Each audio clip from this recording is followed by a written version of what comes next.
Good morning. Good morning. Open your Bibles with me to 1 Kings chapter 18. 1 Kings chapter 18. Obviously, if you've been around a long time, you've heard me use this passage before. It's really kind of the where the vision of how our church operates comes from.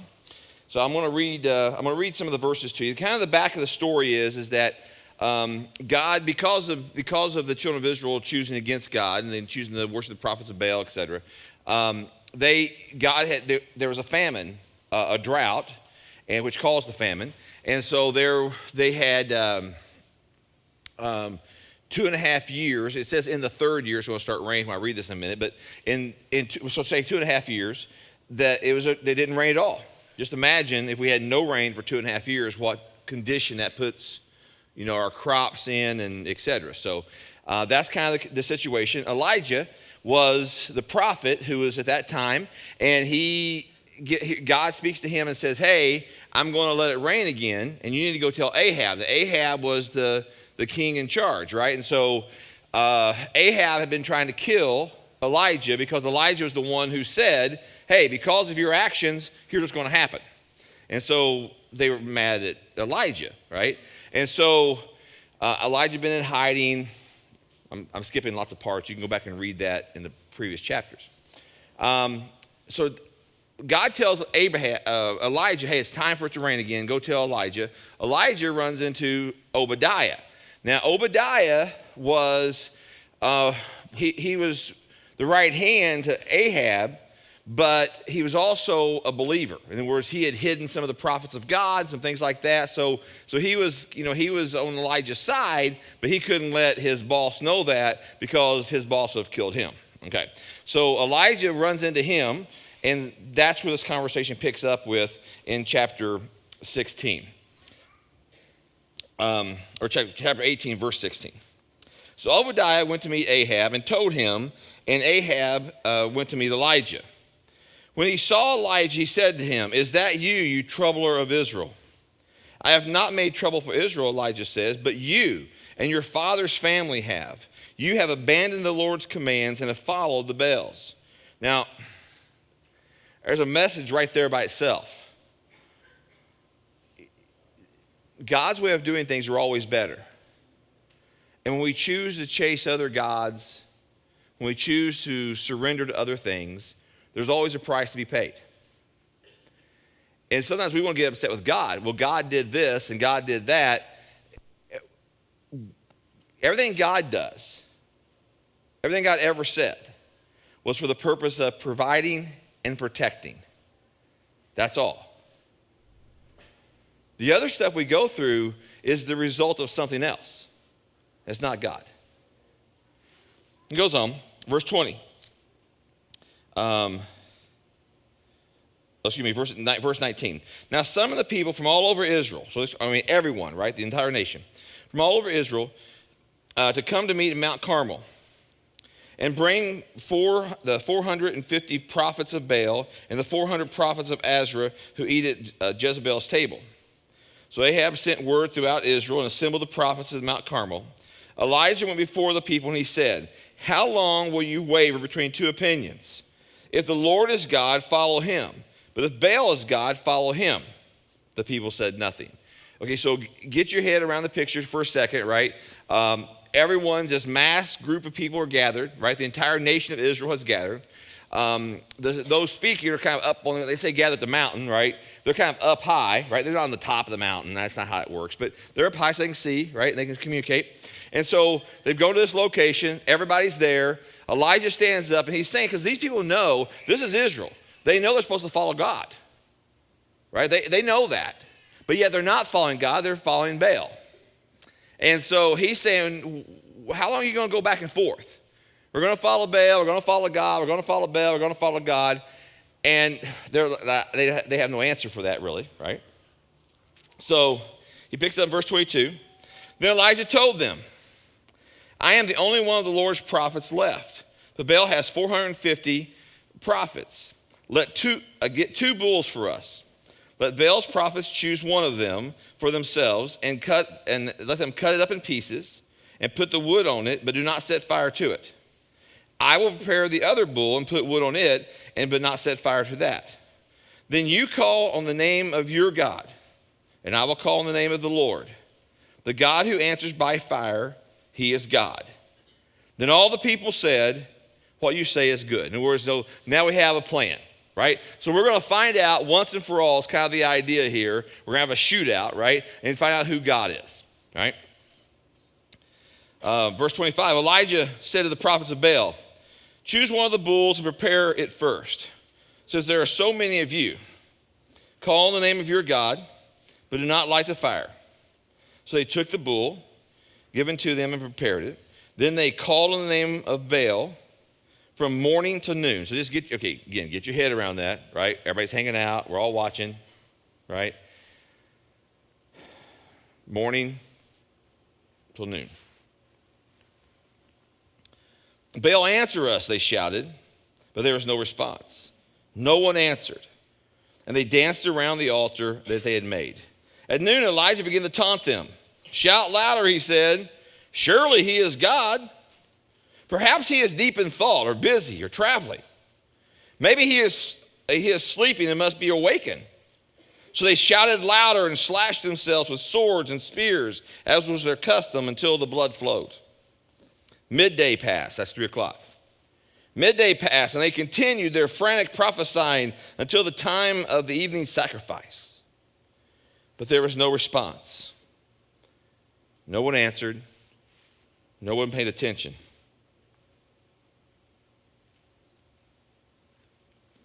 Then Elijah said to all the people, come to me. They came to him, and he repaired the altar.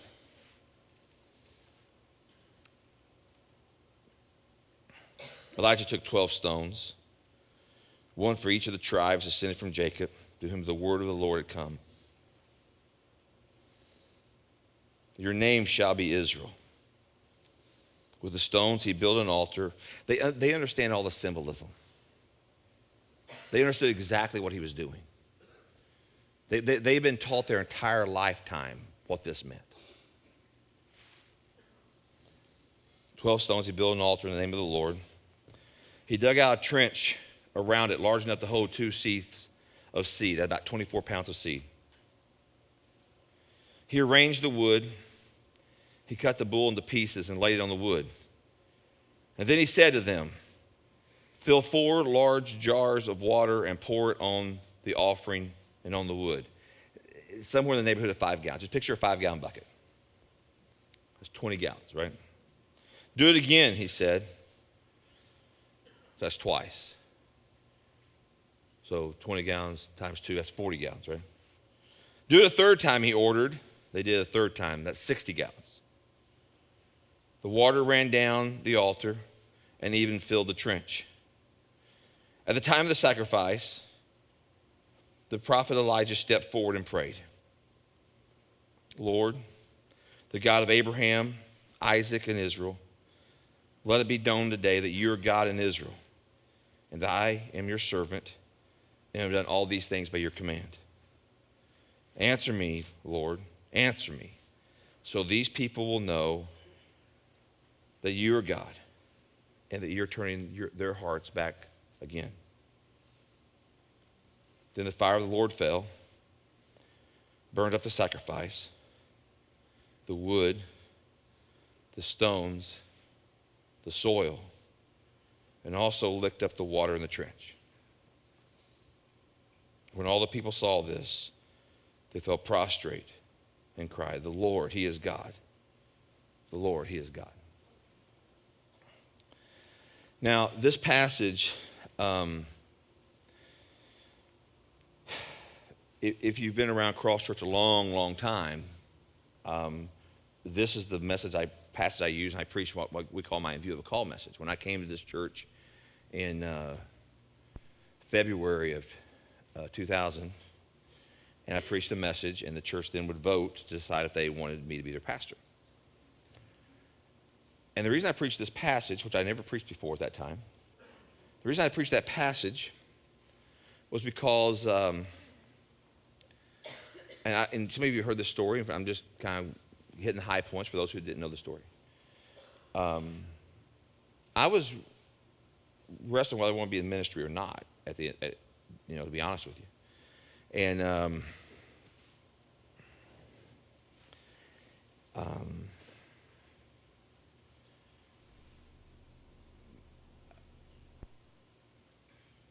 the way I talked to God about it was, if I choose to be in ministry again, this is my last ride. It's my last tour of duty.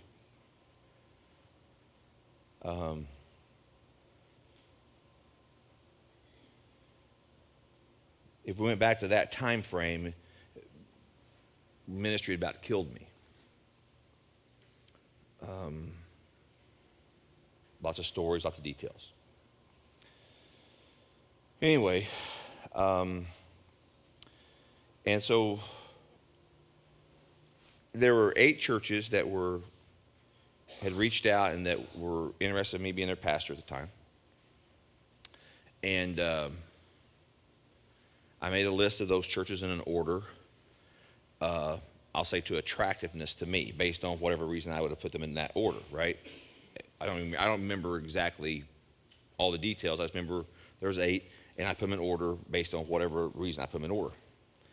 And either the last or next to last, I think it's the next to last, I remember I went to another church, was this church.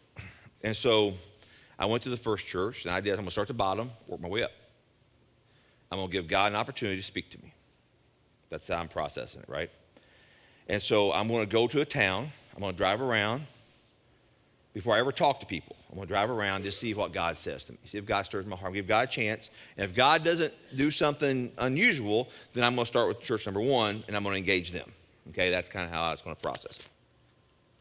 So I go to the first place. I ain't got nothing. Drove around for a while. Nothing. All right, left. A couple days later, decided to come over to Carlinville. I drove to Carlinville, drove around. You have thoughts, but nothing where God's speaking to me. And so I start driving down the streets, and again, some of this stuff, if you've never experienced some things I'm going to tell you, you're like, dude, that dude's weird. I may be, but just, it's my story. Shut up. Okay. And, sorry. If you have experienced these kind of things, you're going, I know what that's like. Okay, but I'm just telling you how it worked for me. And so, and you can talk about coincidences all you want to. I mean, I know when it's not your story, you can say what you want to say, but it's not your story, it's mine. And so I turn right on a street. I'd already been down where the old church building was, and I turned back up and I was driving around. And I turned around the street, and I'm on the street. And I can tell you the exact location I was on the street. And it was South Oak, for those who know where South Oak is. It was right off of West Main Street. I turned on, there I am. And so now I'm on the street. And in like a moment, like a flash, there's no way, if you've never experienced this, you'll be like, what? I'm just telling you. Like I knew all this information. Like all this, like I just it was all right there. I don't know how to explain it to you. I'm just telling you.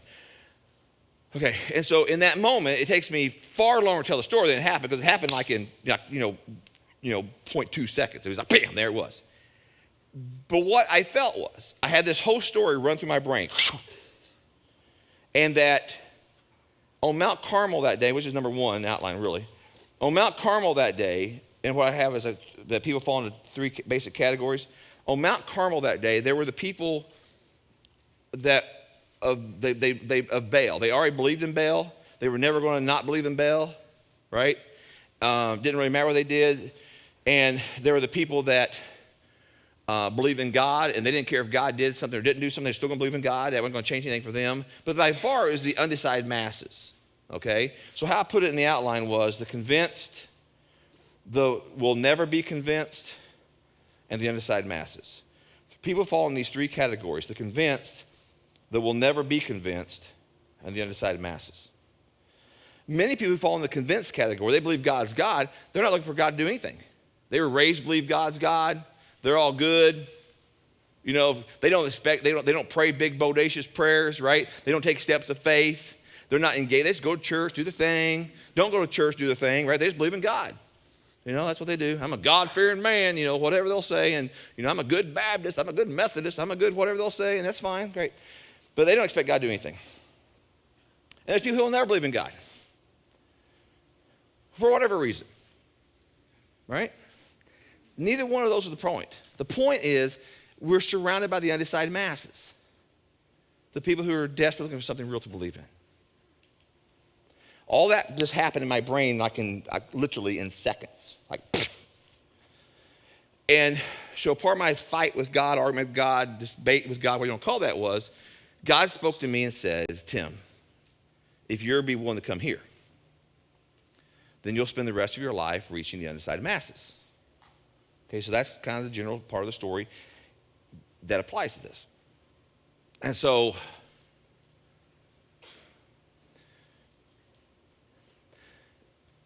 another part of the weird part about, again, no coincidence, the place where that happened was directly, I was going south right next to where O'Reilly's is now. Okay? For those who don't know, where O'Reilly's used to be the Macoupin meat locker plant. The first building that our church ever met in was the Macoupin meat locker plant. Okay? I know. If you don't believe in that stuff, it's just coincidence. If you do. So I am directly adjacent to the first location of this church when God did that inside of me. So, for me, that was a God moment. I'm buying in. I forgot everything else. None of the other churches matter anymore. I'm going to engage this location, yada, yada, yada, yada. Okay. I come here. Things happen after that. Maybe I'll talk about it. Maybe I won't a little bit today. We'll see. But the general point at relation to number one is that we are surrounded by those three kinds of people still. That if we talk about the 45,000 people in Macoupin County or where the number is, they fall into these three kind of categories. There's people who are already convinced, but they're not expecting to see God do anything. There's people who they're never going to be convinced. That's where they are. But they are the undecided masses. And that whole story of chapter 18 of First Kings is not about those who never believe in God. It wasn't even about those who already believed in God. The whole point of the story, the whole point of God's fire falling was because of the undecided masses. That was what God was wanting to do, to give us something real to believe. Who's God? Which way's right? Think about the questions our society asks. Some of the questions you have in your own mind. How do I know this is right? Number 2 in the outline. We are surrounded by impossible circumstances. Elijah's story, they're surrounded by impossible circumstances. Got a bull, got an altar. Hey, we're going to make it wet. All right? So it's as if fire from heaven falling to light the altar is not impossible enough, pour some water on it. Okay? So they pour water on the guy soaking wet. There's water in the trenches. Right? So just now, takes the impossible, makes it more impossible. One prayer. God, and he clarified him with all of his titles so everybody knew who we're talking about. God of Abraham, Isaac, and Jacob. They knew what that meant. That wasn't like a random God. That was a very specific God. Not 15 minutes of prayers, a prayer. What's the difference? Trust. Elijah's real thing was, listen, I've been in this location at some levels, and maybe some of you have. I think this is God. I think I'm right. Right? I'm going to step into this. But God, if you don't do whatever it is you're supposed to be doing, I'm going to look like an absolute idiot right now. So, God, if this is really you, I need you to do that, not so people think I'm cool, but so that they know that you're really God, and that what I'm saying was based on something you said. I mean, Elijah steps up full of faith, prays a prayer. Basically putting it in God's point. The two issues going to happen is either I missed you, I was wrong, or the fire of God, the fire of heaven is going to fall down, and you're going to display to everyone watching that you're really God, and that all the stuff I just said was because you stirred that in me to speak it.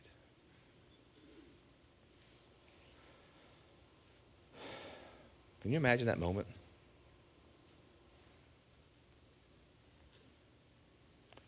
Most of us, none of us probably will ever be in that place, right? But maybe we'll be there in some other ways. Maybe there are people around you who don't believe in God. They don't understand why you follow him, why you serve him, why you go to church on Sunday. Why does it even matter?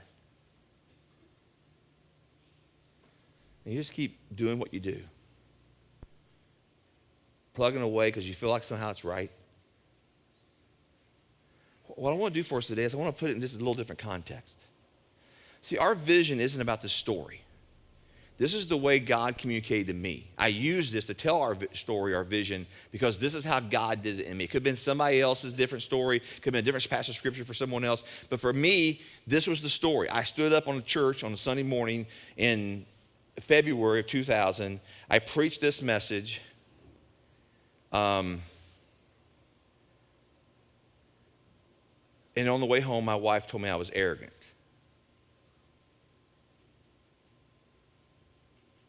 She wasn't being ugly.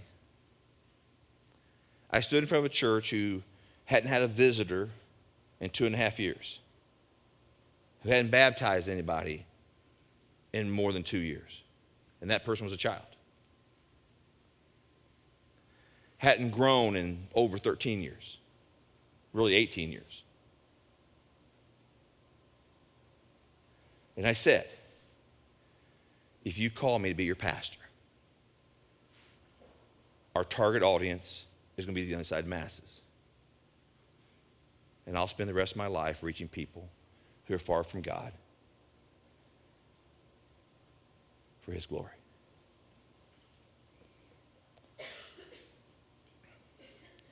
I said to him that day, if you vote, because they'll vote me that night, if you vote me to be your pastor, I mean, don't vote on me. I'm just going to tell you right now, here's the things that's going to happen. I'll give you a heads up. Our first commitment will be the children's ministry. If you want me to be your pastor, you're making this decision. If you don't make this commitment, then do not vote for me to be your pastor.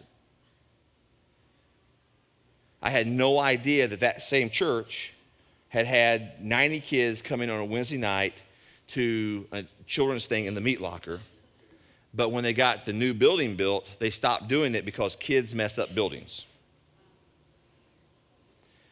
We're not going to have the new kids because these kids, a lot of them weren't church kids. You know, they're disrespectful, for heaven's sakes. They wear hats in the building. They tear things up, and we're not having that in our new building. I had no idea that had happened. And here I am saying what I thought was what God wanted me to say in boldness, right? Having faith to say, can we be your pastor? Here's the commitment we make. I think some other things. They called me to be their pastor. One family voted against that. There was 4 no votes.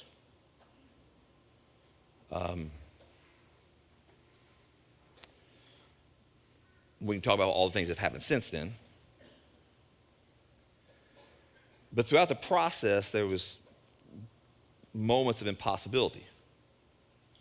That can't happen. You can't grow a church in a small town. I heard it from everybody.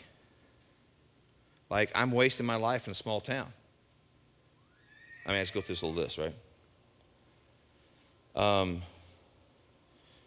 Every time we came up with an obstacle, I mean, when it's $5,000 was the big, well, $700 or $7,500 was the big one, but the first one. But the $7,500 was like, oh my gosh, we'll never do that. And then it was $5,000, we'll never do that because that's really $12,000. And oh my gosh, we'll never do that. And every time God would do something, you know, and then we'll never be able, and all of a sudden that building gets filled up. And then we just keep going through this process. And then we, you know, do this building here. And then, you know, I can just go through this whole process. And our city council, in its wisdom, chose to file a lawsuit against us.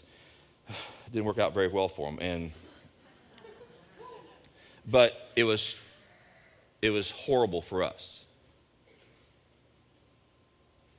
It was painful. At least for me. I can tell you lots of stories, right? Let me ask you a question, because a lot of you weren't around doing any of those kind of stuff. Number 2 is we are surrounded by impossible circumstances. What would you call impossible today?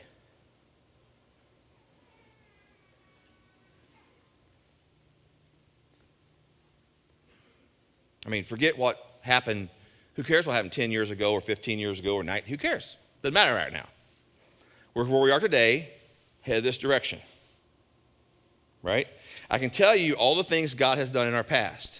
I can tell you story after story for hours of all the things that took place in detail upon detail of what happened and what was said and what was done and who did what and who died a story of this and who did that and who got upset. I can tell you all kinds of stories. I can tell you all the stories. And all the stories say, and God was faithful, and God was faithful, and God was faithful, and God was faithful. And we met that challenge, and we met that crisis, and this thing happened, and that thing happened, and God kept doing this, and God kept doing this, and God kept doing this, and God kept doing this. Okay, fine.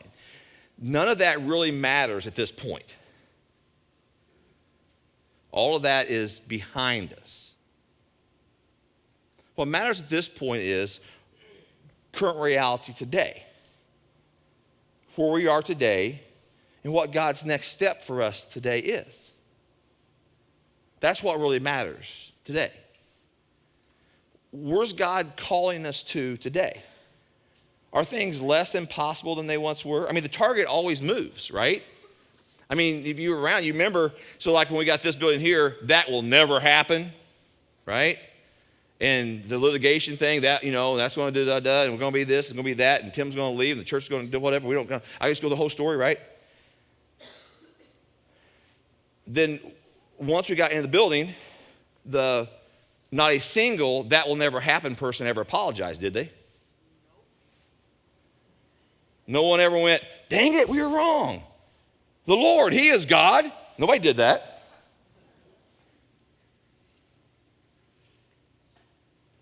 By the way, this stuff's very therapeutic a little bit. I told people, specific individuals, you'll be a part of my story for the rest of my life, right? Anyway, I'm leaving out names to protect the innocent, but I'm just letting you know. Nobody apologizes. Nobody comes back and says, we attack the work of God, and God did it anyway. Nobody says that. We're in a circumstance right now, which is, again, our journey is like an Old Testament Bible story, for lack of better terminology. I'm trying to concise things, get a lot of details out. A part of our ministry as a church is to help other churches, right? We want to help other churches. We want to, particular churches that were like our church, that weren't growing and they weren't reaching people, and especially lost people and unchurched, de-churched people, and that kind of stuff, right? So we really, we used to do a lot of that, and I still do some of that, but not near as much as it used to be. And in part because I got hurt. I just people they're mean. When I say things like the meanest people I know are Christians, I ain't kidding. That's why I'm not kidding about that. And anyway, I got all these stories. And one of the principles I would teach you, I call it the Red Sea principle, but that God took the children of Israel to the Red Sea. He's going to take them into the Promised Land, which He had been promising them, right? They chose not to go to the Promised Land because of murmuring among some people, and they didn't trust God, so they didn't go. They chose not to, and so God sent them in the wilderness for 40 years, and everyone 20 years and older died, right? And then God raised up a new leader, a new generation of people, and He brought them back to the exact same spot in flood stage water. So exact same spot, exact same decision. Are you ready to go now? Okay? And that principle applies that when you say no to God, no matter what else the process is, He's always going to bring you back to the exact same spot and say, what about now? That's just how God operates. Okay? It's a biblical principle. And so things that were going on 13, 15 years ago that were really good and healthy, that got stopped because some negative people, who quote love Jesus, Anyway, we're back today to those very same things being reestablished because they said no 13 years ago. Now, I know I'm leaving a lot of gray areas there and you don't know what I'm talking about, but I'm just telling you, it's like some pretty crazy stuff that's taking place right now. So let's get away from our story. What's about you and your story? Prayer, I pray a lot. God, give me eyes to see what you see and a heart to feel what you feel. So I'll be quick to respond the way you want me to. If God really gave you eyes to see what he saw, what would you see?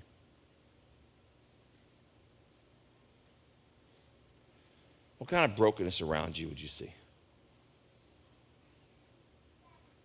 What kind of darkness would you see? If you just slow down your life enough, just shut her down for a minute and start thinking about what God has already shown you.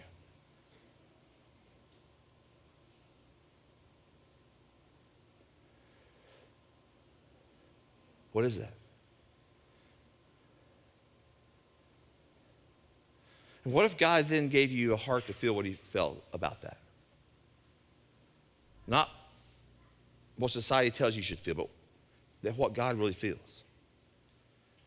Like, what does God feel about that situation, about that person, about that environment? What would that be?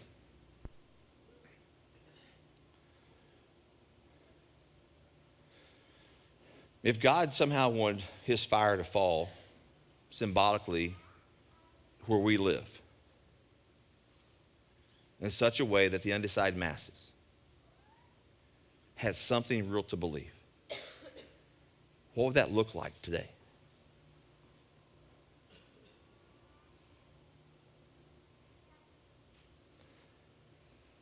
See, our vision is about people. It's not about size of church. It's not about number of campuses. It's about people. If you took our church, one church, 3 campuses, et cetera, et cetera, et cetera, and you broke it down to numbers and said, here are all the numbers, fine. But all those numbers have names. And every one of those names have a story. There's some of those names, I'm at the Carlinville campus clearly, right? Some of those names are sitting in this room with me right now. Some of those names are watching at the Heddick campus or the Staunton campus or watching on iCampus today.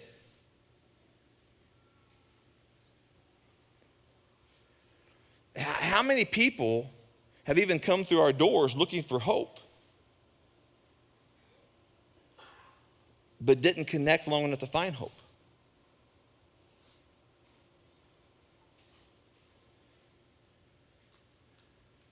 Or maybe found hope and then through the process of their choices made some bad decisions that train wrecked them for a little while.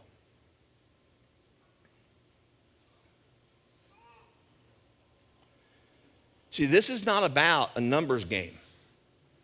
Can we get more people here this week than last week and more people next week than this week and more? That's a way people keep score, so to speak, right? But this is spiritual warfare. This is real. Why have we been through all the hell we've been through? Because we reach lost people. We reach unchurched people and de-churched people, people who know God. They've been raised in church. Maybe they got out of church because they got hurt or whatever happened to them. We've reached you.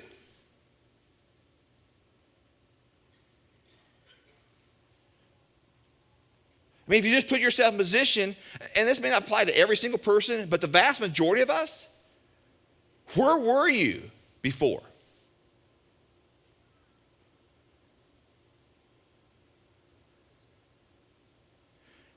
You ready? How many more are there just like you?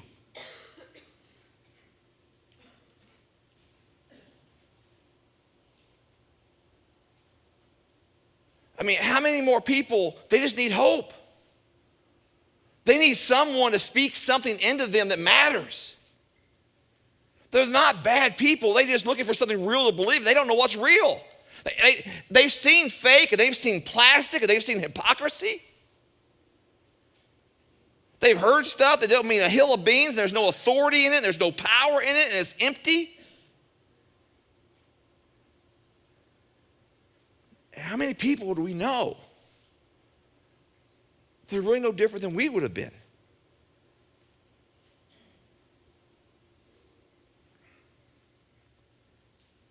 See, that individual person might look like an impossible circumstance. Or maybe it's just me or you overcoming our pain. Like, I mean, again, I don't have time to go on my stories, but you ever watch like a Chuck Norris movie or like a Rambo type movie? There's always the epic scene where that person eventually will turn their back to you and take off their shirt. And when they take off their shirt, their back is just ripped with scars. You know what I'm talking about? You've seen those movies, right? That's what I look like. I don't have physical scars like that. But emotionally and spiritually, I got a lot of scars.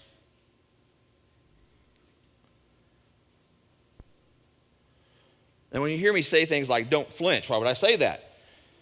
Because I want to flinch every day. And sometimes I have.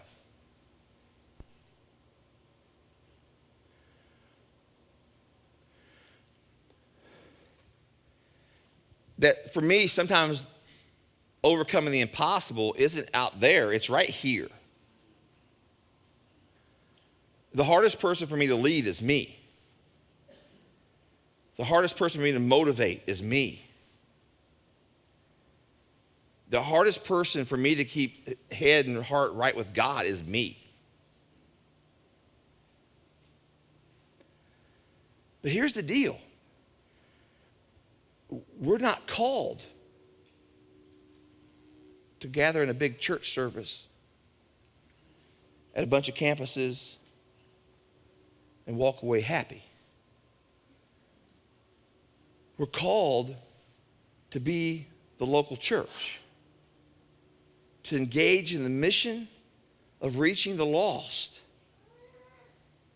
of reaching the broken, of being a place of hope and restoration where God planted us at. He didn't plant us in Chicago for a reason. He didn't plant us in St. Louis for a reason. He planted us here because this is the plan.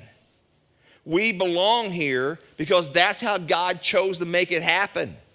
You feel called here because of God's intentional calling on you to be here. This feels like home to you because God chose so. And we're not called to be just one more number.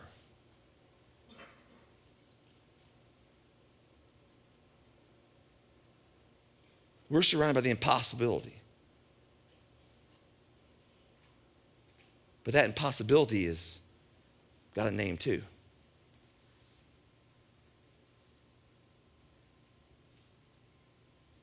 Some of you might name them. The person that God put in my eyes is this person.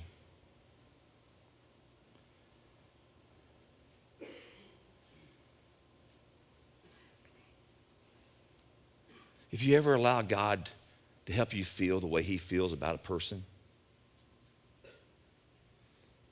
it'll change your life forever. Number 3 in the outline. The result will be worth the cost. The result will be worth the cost. Now, let me kind of tie this together real fast. If I struggle with taking the next step, because we've been talking about this entire time, right? Why, right? Let's say that at this point, you hear Tim's message and undecided masses and reach the lost and the mission of God give us, all that kind of stuff. And you struggle with having hope that can happen. Okay? Why? You remember, a couple of weeks at least, we've used that phrase that if you can't name it correctly, you have to be able to name it correctly to overcome it completely, right? So let's just use a word like apathy. Well, we're apathetic. Is that really the answer? Why are we apathetic? We're only apathetic about things we've lost hope in. Just hear me. We're only apathetic about things we've lost hope in. I can't make a difference, therefore I quit. I don't care. I'm checking out. We can't make a difference, therefore I quit. I don't care. I'm checking out. I don't want to get hurt because I chose to believe in something and it didn't work the way I thought it was going to work. So I don't want to get hurt. I'm just going to emotionally check out. Now I'm against it. I'm just checking out. Why? Why would we lose hope? Now remember the story, there's concern, then there's worry, then there's anxiety, right? And we talked about how that worked, right? It all went back to one thing. What was the difference between concern, which is real, and worry? Not trusting God. So if I don't have hope, if I don't believe, so let's just use me, 2000, I move here. I got pastors telling me you can't grow a church in a small town. I got pastors in this town, every single pastor in this town saying to me, you can't grow a church in Carlinville. That will never happen. It's never happened. It's not going to happen. Okay, what's the difference in what they believed and what I believed? Pray same prayers, read the Bible, love God. What's the difference? To make it simple in this conversation, I trusted God. I believe the Bible. And if that Bible's not true, then we got a bigger problem on our hands. I'm willing to call God's, I'll say bluff for lack of a better term. He's not bluffing. I'm willing to take God up on his promise. I believe that the gospel is good news to everyone. I believe the gospel is the power of God of salvation to anyone who will believe. I believe that God is still changing lives and saving people. I believe that whosoever shall call on the name of the Lord, they will be saved. I believe that God wants to take those who know him as their Savior, those who call themselves as saved, and in his Spirit can transform them from the inside out, making them the man or the woman he called them to be from the very beginning. I believe there are still times where God wants to bring new awakening. The old word he's used with the word revival and all those kind of phrases. I still believe all that stuff. I believe all of that. So when I act irrational, when I step out and trust God in something that looks stupid,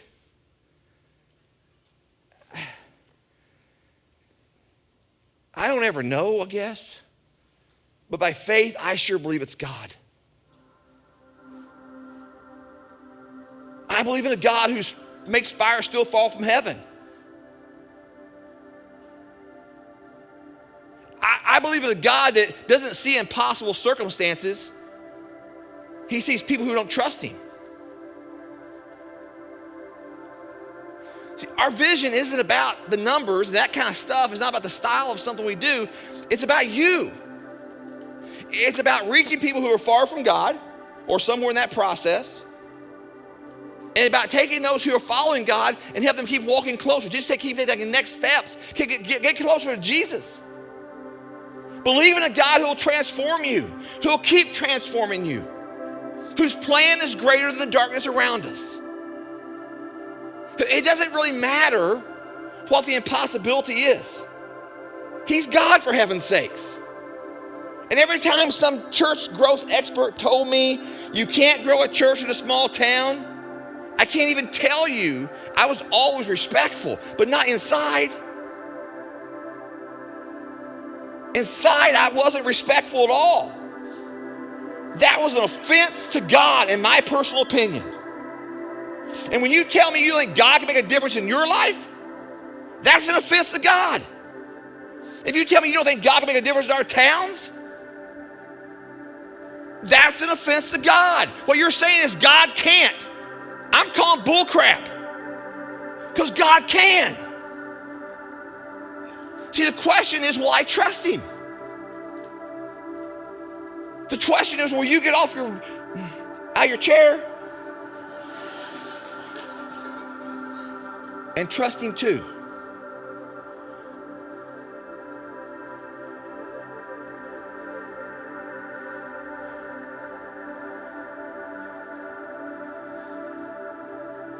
This church was established for a reason. The targets change. People may forget, but the mission has never changed. Our purpose has never changed. What God promised and what God's willing to do has never changed. I've handicapped us. My woundedness, my insecurities, my fears, my laziness, my tiredness, my apathy, my flinching, whatever you want to call it. Every time I have pulled up on the gas pedal, it cost us. But it hasn't changed the mission.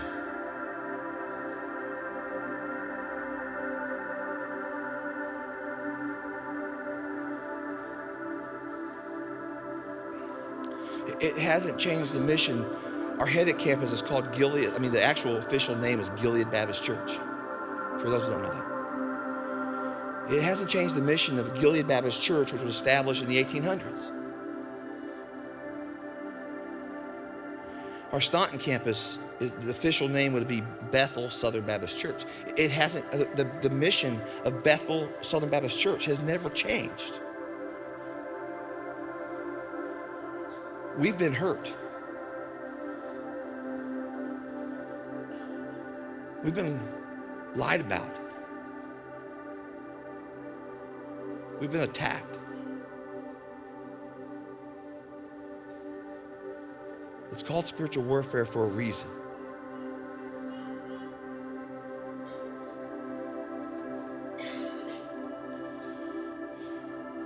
It doesn't matter where we've been. It's a pretty cool story, though. And where we are is pretty awesome. But that doesn't really matter. What really matters is where God's taking us next. Because it requires faith just the same. It's going to require endurance and perseverance just the same.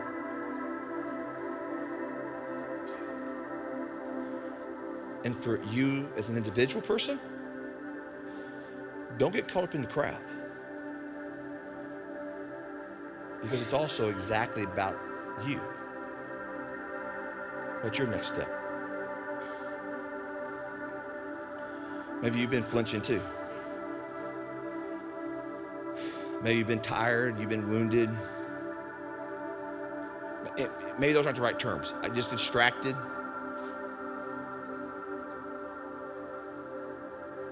Maybe you've been experiencing your own level of spiritual warfare. Maybe you just realize that you have lost hope. Maybe you realize that you've become apathetic. Well, I need you to understand, those are not the real issue. The real issue is, what do you believe about God? What do you believe about the power of a man named Jesus Christ? What do you believe about the power of his Spirit, the Holy Spirit who indwells you and lives inside of you? So you have the authority to grieve and quench, or you can release him to change you from the inside out, to make a difference in you, and for the rest of your life, make a difference through you.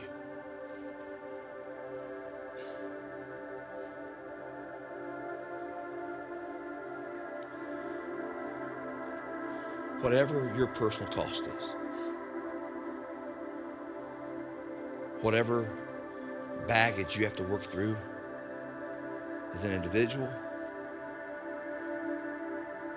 whatever baggage or pain we have to work through as a church, I promise you, it will be worth it.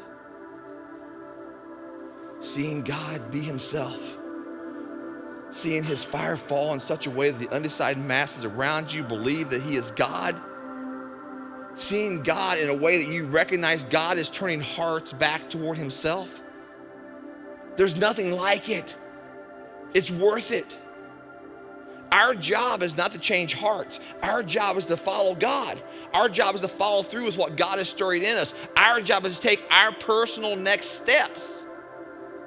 But God is the one, through his Spirit, who draws people, who takes individual people who we may think today are in the undecided masses category, and to turn their heart back toward him, just like he's done in some of you.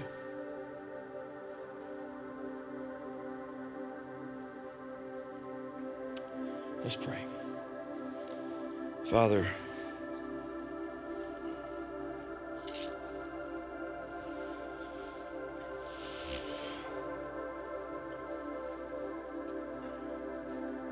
God, we are surrounded by impossibilities. That things just can't happen, never happen. And God, that stuff wars against faith.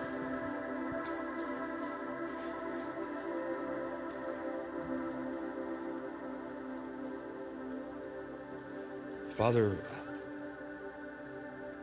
I pray you individually speak to us. That you individually stir us to remember why you called us in the first place. That you shine the darkness, your light in the darkness of our distractions or our apathy or our fears or our insecurities. The areas of our life where we're just not putting you first. We're not taking the next step because we're lazy. We're tired. We don't trust you. Whatever that reason is. God, we've lost hope. Remind us it's not about what we're seeing. It's about you. What we're saying is that the problem we're looking at, the situation that's overwhelmed us, is greater than you. God, forgive us for being offensive. God, I pray that whatever that looks like today, whatever it looks like in this era of time we live in, God, may your fire so fall in the places you've planted us, that the undecided masses around us recognize that you are turning their hearts back toward you again. We love you. Thank you for being patient with us. So just now I pray.